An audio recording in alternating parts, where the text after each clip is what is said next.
number TCT number RT-106-747-226256, registered under the name of National Housing Authority.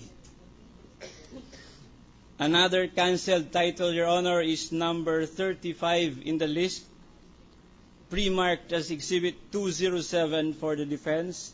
This is CCT number N-11168 under the name Burgundy Realty Corporation.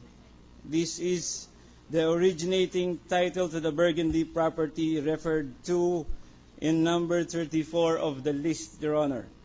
Another cancelled title is number 38 in the list, Your Honor, marked as Exhibit YY. For the prosecution, this is title number 125683 with registered owners Mirna Nelad Bahar and Beneroso E. Bahar. Another cancelled title appearing in the list is number 40 in the list, Your Honor, marked as CCC for the prosecution.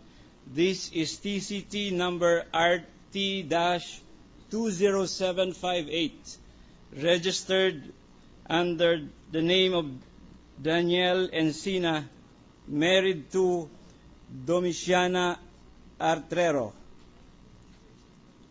Another cancelled title, Your Honor, is number 42 in the list of the letter of the LRA administrator. This was pre-marked as Exhibit 209 for the defense. This is TCT number RT-3190163659, registered under the name of Eugenia Coronado, married to Juan M. Corona. And lastly, Your Honor, the 17th cancelled title is number 44 in the list, Your Honor, pre-marked as Exhibit 211 for the defense. This is TCT number 84241, registered under the names of Ismael A. Mathay Jr. et al.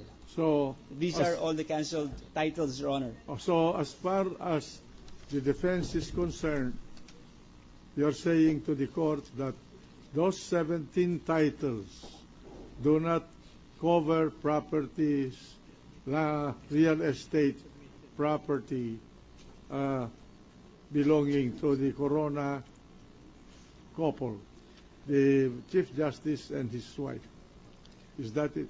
That's the exact admission made in the stipulation this morning, Your Honor. What is the position of the prosecution? As we have said a while ago, Your Honor, subject to the qualification that the title of the Ayala Heights property, although cancelled only in 2010, Your Honor. So that insofar as the prosecution is concerned. That is your only reservation? Yes, Your Honor. That is still material for the years 2002 to 2009, Your Honor. All right. Subject to that reservation, we finish with the stipulation of fact. Item number 29, title number TCT number 004-201001029, in the name of Maria Carla Castillo, marked as Exhibit XX, and this is the La Vista property acquired by Maria Carla Castillo for 18 million from Mrs. Cristina Corona, Your Honor. The third property claimed by the prosecution to be owned by the Chief Justice, Your Honor, is number 37 in the list, and this is the TCT number N-327732, the Cubao property, which is in the name of Constantino Castillo III, which he acquired, Your Honor, 15 million pesos, Your Honor. Constantino Castillo III is the husband of Maria Carla Castillo, Your Honor. All right. And number 4, lastly, Your Honor, is number 39 in the list, TCT number N-260027, the Kalayaan property, Your Honor, registered in the name of Constantino Castillo III, married to Maria Carla Castillo, acquired in the amount of 10,500,000, marked as Exhibit FFF of the prosecution, Your Honor. All right. So of the first 17, you made a reservation on one title. Okay? Correct? Yes, Your Honor. Yes, Your Honor. And on the second batch of 12 titles, you made reservation on 4 titles. Yes, Your Honor. And those are stated in the record. Now, for purposes of clarity and accuracy, the court now instruct you to submit your respective memorandum on this issue and justify your position, the position of the defense, for the defense, and the position of the prosecution for the prosecution with respect to the 5 titles over which you made the reservation. Okay? Yes, Your Honor. Correct? Your Honor, please, just a word for the record to correct the earlier statement that the price or consideration for the McKinley property, Your The Honor. statement of whom? The statement of the opposing counsel, Your Honor, that the price for the acquisition of this McKinley property, Your Honor, is 9 million. This is contrary, Your Honor, to the existing record, which is a deed of sale. Treat that in your written memorandum. All right, Your Honor. But just to make this of record, Your Honor, instead of 9 million, Your Honor, the price actually is 6,196,500, Your Honor. Is there a deed of sale? Yes, please, Your Honor, and I'm reading from the deed of sale, Your Honor. And the deed of sale proves that is that value of 6 million. This is the value reflected in the deed of sale, Your Honor. All right. Thank No, you, Your Honor. Well, treat that in your memorandum. We will do so as advised, Okay. Your Honor. It's not, Your Honor. It's, All right. it's 9 million, Your Honor. It's Exhibit EE-15, Your Honor. Well, We anyway, will prove that, Your Honor. this is a factual issue which you will have to treat in your respective memorandum. Okay? All right. Next witness. So there remains a common.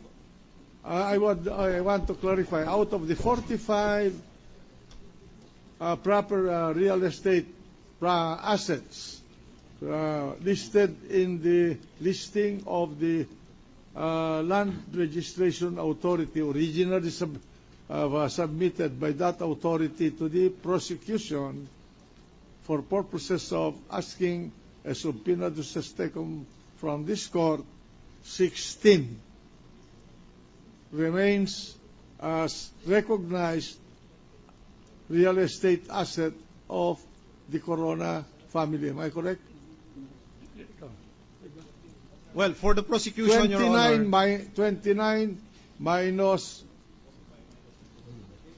45 minus 29, 16. Subject to the reservation of the prosecution as to 5. Yes, Your Honor. All Your, right. Your Honor, please, just to make the record straight, Your Honor, please.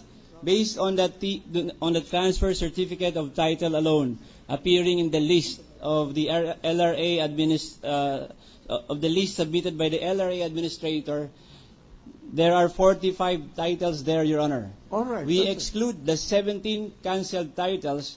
That gives us only 28 titles, Your Honor. Yes. And now we also excluded 12 from the 28, Your Honor.